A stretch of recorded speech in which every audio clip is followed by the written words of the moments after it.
아버지 감사합니다. 이 비오는 새벽 주님 앞에 나아옵니다. 아버지 말씀하시고 주의 음성이 우리 가운데 들려지게 하여 주시옵소서. 2000년 전 예수 말씀 제자들 들었던 것처럼 이 시간도 성령님을 통해서 예수님의 말씀이 우리 가운데 들려질 수 있도록 성령님 기름 부어 주시옵소서. 아버지 이 시간도 우리와 함께 하실 주님을 찬송하며 우리의 기도에 응답하시는 예수님 이름으로 기도드립니다. 자, 하나님 말씀 고린도전서 9장 11절부터 18절. 자, 고린도전서 9장 11절부터 18절까지 교독해서 읽겠습니다. 우리가 너희에게 신령한 것을 뿌렸은즉 너희의 육적인 것을 거두기로 과하다 하겠느냐?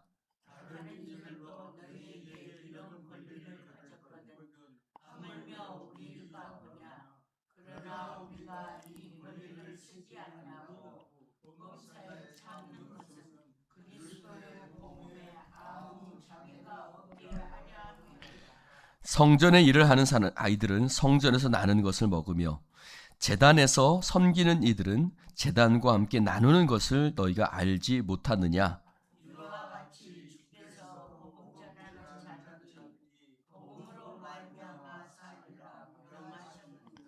그러나 내가 이것을 하나도 쓰지 아니하였고 또 이 말을 쓰는 것은 내게 이같이 하여 달라는 것이 아니라 내가 차라리 죽을지언정 누구든지 내 자랑하는 것을 헛된 대로 돌리지 못하게 하리라.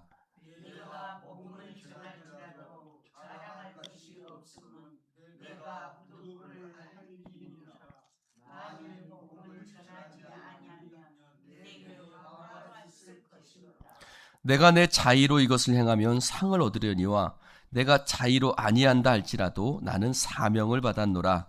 그런즉 내 상이 무엇이냐? 내가 복음을 전할 때에 값없이 전하고 복음으로 말미암아 내게 있는 권리를 다 쓰지 아니하는 이것이로다. 아멘. 여러분, 예수를 믿으면요 우리의 삶이 단순해집니다. 예수를 믿지 않을 때는 이것도 해야겠고 저것도 해야겠고 이것도 하고 싶고 저것도 하고 싶고.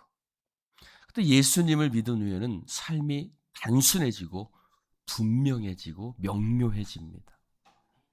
그것은 뭡니까? 우리의 삶의 목적이 오직 하나님의 영광이 되기 때문입니다.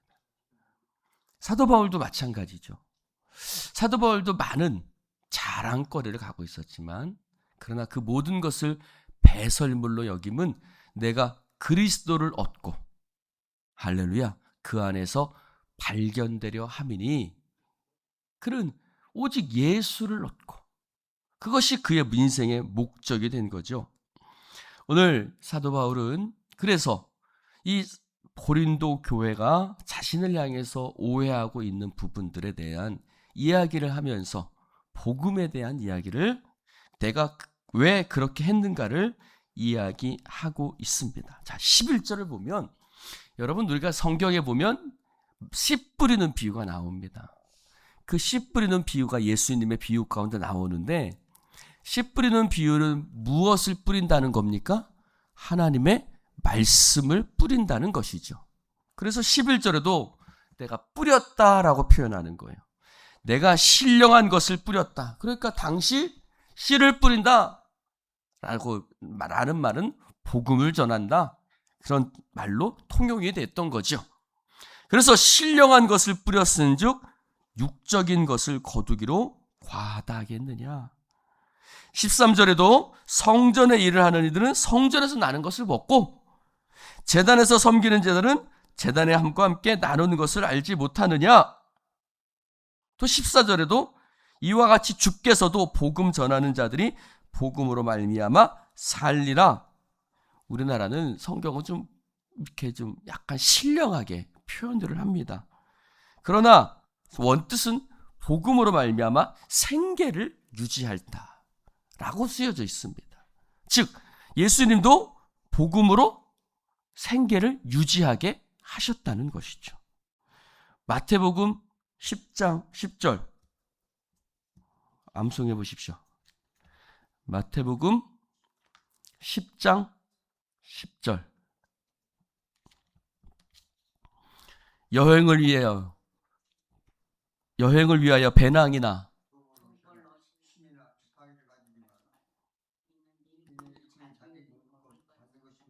그렇죠. 이는 일꾼이 자기 먹을 것을 받는 것이 마땅하다. 예수님도 그렇게 말씀하신 거예요. 그리고 구약 성경에도 어떻게 했어요?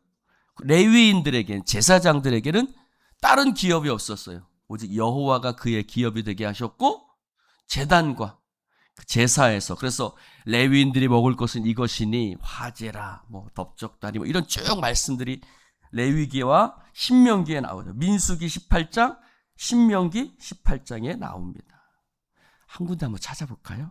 이 말씀은 좀 한번 찾아봤으면 좋겠습니다. 로마서 15장.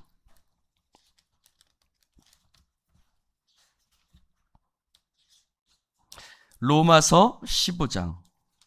고린도전서 바로 앞입니다. 로마서 15장 27절.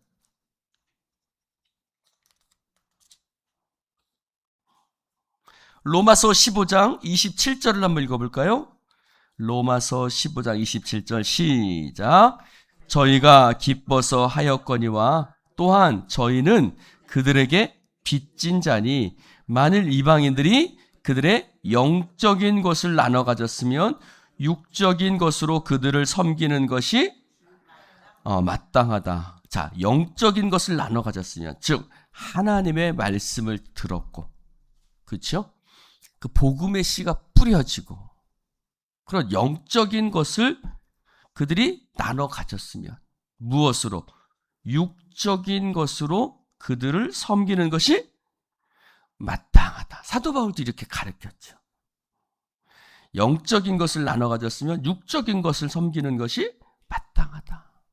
그래서 영적인 일을 하는 사람들이 영적인 일에 힘쓸 수 있도록 육적인 필요를 그렇게 채워주는 것이 마땅하다라고 사도 바울도 로마서에선 얘기했어요. 근데 오늘 고린도전서를 향해서는 뭐라고 얘기를 하냐면, 내가 그래, 예수님도 그렇게 말씀하셨고 구약 성경에서도 제사장 레위인을 이렇게 성전에서 나는 것을 먹으라고 말씀하셨고, 또 내가 신령한 것을 뿌렸으니까 너희한테 육적인 것을 거두는 것이 결코 과하지 않아. 12절에도 보면 다른 사람들도 다 이런 권리를 써. 그러니 나도 이 권리를 쓰는 것이 그냥 괜찮아. 그런데 내가 그렇게 하는 이유는 그리스도의 복음에 아무 장애가 없게 하려 함이로다. 여기 좀 특별한 상황이 있는 거예요. 어떤 특별한 상황이 있냐면, 이 고린도라는 지역에 당시 철학자들이 한 번씩 와요. 이 사람들은 말로 먹고 사는 사람들이 정말 말쟁이들이죠. 그래서 와서 강연을 하면서요, 그 강연에 수임료를 받는 거예요. 그리고 그 수임료를 가지고 생계를 유지하는 거죠. 이곳저곳 이렇게 다니면서, 마치 옛날에 서커스 다니던 듯이 이곳저곳 도시들을 돌아다니면서 이렇게 돈을 받고, 그리고 그것으로 이렇게 하는 거죠. 먹고 사는 거죠. 그런 사람들을 이 고린도 지역에 많이 있었어요. 많이 왔다 갔다 한단 말이에요. 이 지역을. 왜? 큰 도시니까. 그러니까 사도 바울이 복음을 전할 때 사례비를 받고 그거로 생계를 급여하는 것을, 마치 고린도 교회 사람들은 저 복음을 전하는 저 사람들도 세상에서 저 강연 다는 저 철학자들과 비슷하네. 저 복음 전하는 사람이나 철학을 하는 사람들이나 똑같네? 라는 생각들이 이 고린도 지역에 있는 거예요. 그러니까 복음의 장애가 되는 거예요. 저 사람들도 철학자들처럼 저 복음 전에서 마치 복음을 팔아서 먹고 살려고 복음을 팔고 있다. 이런 식으로 생각을 하는 거죠. 그래서 다른 지역과는 달리 복음에 장애가 되는 거예요. 그래서 내가 이 지역에서는, 내가 너희 고린도 교회에서는 내가 그렇게 하지 않고 이 권리를 쓰지 않는다. 왜? 내 자랑이 헛된 대로 돌아갈 게 아니라면서. 그 말은 무슨 말일까요? 그는 인정받고 싶은 곳이 있는 거예요. 그것은 바로 주님인데. 자, 15절을 볼까요? 내가 차라리 죽을지언정. 마치 우리나라 사람들이 말하는 거와 비슷하게 말을 하죠. 야, 나 차라리 죽을지언정 내 자랑하는 것을 헛된 대로 돌리고 싶지 않아. 나는 내가 자랑하고 싶은 것이 딱 하나가 있어. 그러면서 내 상은 오직 복음이다라는 거예요. 할렐루야. 여러분, 자, 절 보세요. 복음을 전하는 것이 상이에요. 18절에 보니까 내 상은 무엇이냐? 복음을 전할 때 값없이 전하고 복음으로 말미암아 내가 있는 권리를 다 쓰지 아니하는 이것이 내게 상이라는 거예요. 그러니까 복음 자체가 그에겐 상인 거예요. 아멘입니까? 노멘입니까? 복음 자체가 상이에요. 내가 복음을 전할 수 있는 것이. 그래서 16절에 이렇게 얘기하는 거예요. 내가 복음을 전할지라도 자랑할 것이 없음은 내가 부득불 할 일입니다. 이것을요, 원어로는 숙명이 무슨 뜻이에요? 정해진 운명. 바울은 숙명이라는 단어를 써요. 나는 복음을 전하기 위해서 태어났다. 내 운명은 복음을 전하는 것이다. 마치 예레미야가 주님께 그 태중에 짓기 전에, 복중에 짓기 전에 내가 너를 알았고 너를 여러 나라의 선지자로 세웠다. 예레미야가 내가 이 말씀을 전하지 않으면 내 중심이 불붙는 것 같아서, 예레미야가 그런 얘기를 했던 것처럼 사도 바울도 똑같은 얘기를 해요. 내가 부득불할 일이다. 즉 내 숙명이다. 할렐루야. 왜 그러죠? 그는 주님을 다메섹 도상에서 만났고, 다메섹 도상에서 예수님께서 그를 이방을 위한 사도로 친히 명하시고 정하셨죠.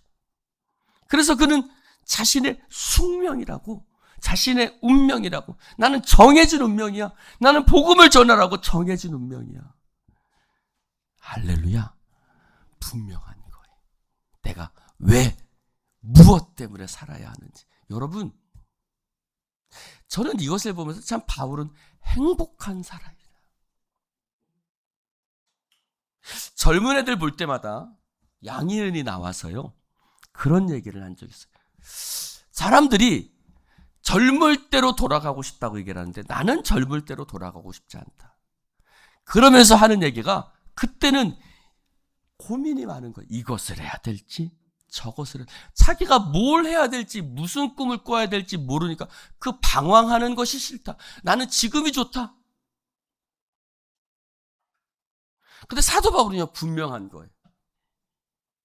내가 무엇을 위해서, 왜, 무엇을 하며 살아야 되는지 분명한 거예요.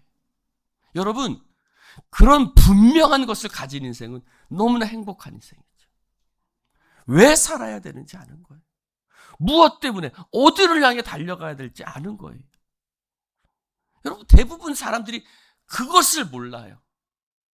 그것 때문에 방황하고, 그것 때문에 때로는 시간을 허비하기도 해요. 여러분, 그러나 우리가 예수 만난 이후로, 바울은 다메섹 도상에서 예수 만난 이후로 그런 것이 없어진 거예요. 왜? 무엇 때문에? 어디를 향해? 이런 쓸데없는 것에, 어찌 보면 그런 것에 우리는 시간을 너무 많이 쓰죠. 우리 아이도 고3 때 울더라고요. 아빠, 나는 하고 싶은 게 없어. 난 뭘 해야 될지 모르겠어. 이런 얘기를. 자기가 무슨 직업을 가져야 될지 때로는 그 아이도 방황하면서거든요. 그러다가 찾고 결국 이제 이렇게 했지만 그런 거예요. 그런데 바울은 숙명이라는 단어를 쓰는 것은 그는 분명한 삶의 이유와 목적이 있었던 거죠. 그래서 17절에도 나는 사명을 받았다. 이것은 내 자의로 하는 게 아니야. 주님이 나를 콕 집으셨어. 나를 픽하셔서 너 복음 전해라. 특별히 누구에게? 이방인을 향한 나의 그릇이다. 할렐루야. 그러니까 뭐 주저주저 할 게 없는 거예요. 그것을 위해서 담대하게 달려가는 거죠. 그리고 그는 권리를 쓰지 않는 거예요. 쓸 수도 있고 안 쓸 수도 있어요. 쓰는 것도 복음을 위해서 쓰는 거고 안 쓰는 것도 복음을 위해서 안 쓰는 거예요. 할렐루야. 그는 그것이 중요한 것이 아니라 뭐가 중요한 거예요? 복음이 중요한 거예요. 복음을 전하는 것이 중요하니까 장애가 되면 그래 과감하게 포기할 수도 있고 복음을 위해서라면 요구하기도 해요. 바울이 이 사도행전에 보면 어느 곳에 숙소를 정하는데 때로는 자주장사 루디아를 만나기도 하고 또는 누구의 집에 가서 저 같으면 조금 얼굴이 뚜뚜할 것 같아. 누구 집에 한 몇 달씩 머무른다는 게 쉽습니까, 여러분? 쉽지 않잖아요. 때로는 1년, 2년을 머무르기도 해요. 사도 바울이. 근데 그는 복음을 위해서 그렇게 있는 거예요. 그러니까 이런 모든 것들이 다 복음을 위한 것이. 할렐루야. 그러니까 그는 딱 마치 특화된 것처럼. 사랑하는 성도 여러분, 내 상이 무엇이냐? 그의 상급은 분명한 거예요. 사랑하는 성도 여러분, 여러분의 상급은 무엇입니까? 이것도 얻어야겠고 저것도 얻어야겠고 왔다 갔다 하는 인생인 거예요. 여러분 왔다 갔다 하는 인생 살지 마시고 분명한 인생 사시기를 축원합니다. 분명하게 명료하게. 할렐루야. 그래서 그는 권리도 주장하기도 하고 포기하기도 하고 그래서 복음을 위해서 자기는 부르심을 받았다. 여러분 바울뿐입니까?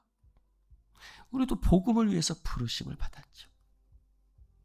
하나님의 영광을 위해서 무엇을 먹든지 마시든지 하나님의 영광을 위해서. 여러분 제가 설교 때 영광에 대해서 말씀을 드렸어요. 영광은 독사다. 히브리어로.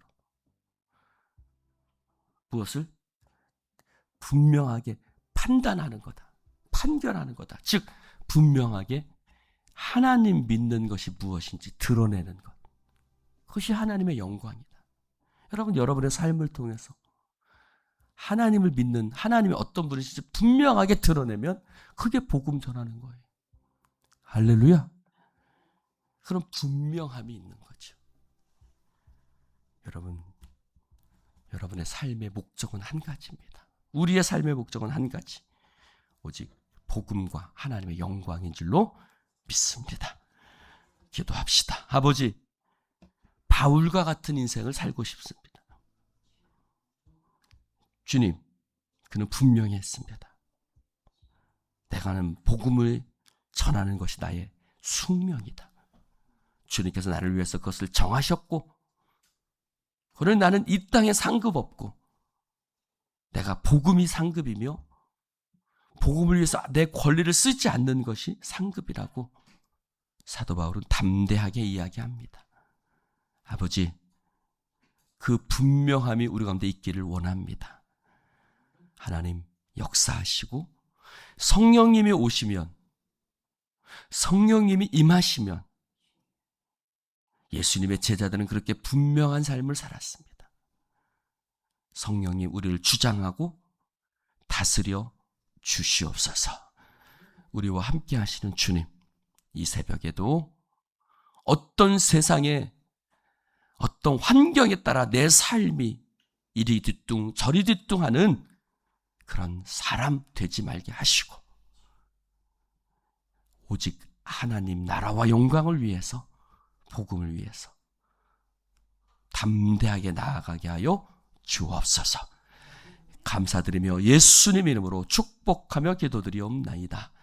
아멘.